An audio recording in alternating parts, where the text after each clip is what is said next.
morë masa sërish për drenimin e disiplinimin e këtyre ureve nëntoksore. Ndërkohë kontraktori vijoi me punimet për disiplinimin e ureve sipërfaqësore dhe në një harë kohor për 10 ditësh, për cilin falenderoj gjithë qytetarët që e mirëkuptuan, që na panë që ne po punonim dhe ishin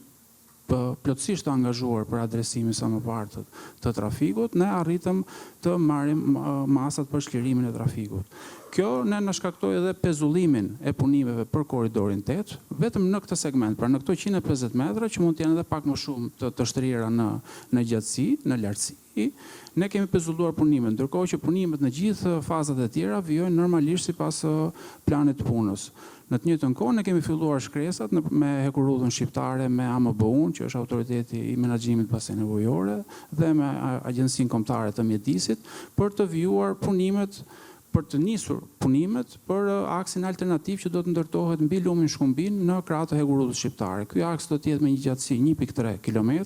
dhe një lartësi që do të variojë nga 5 deri në mbi 10 metër në segmentet caktuar të tij,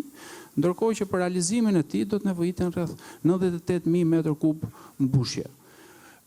I them këto detaje pasi të ndërgjegjësohemi që është një volum i madh punësh dhe ndërkohë kahet për të punuar janë vetëm 2, që është fillimi dhe fundi i këtij segmenti, nuk po të punohet në fronte të tjera pune. Kështu që kjo do të kërkojë kohën e vet, por që autoriteti rrugor është plotësisht i angazhuar për të vijuar sa më parë punimet për këtë segment alternativ.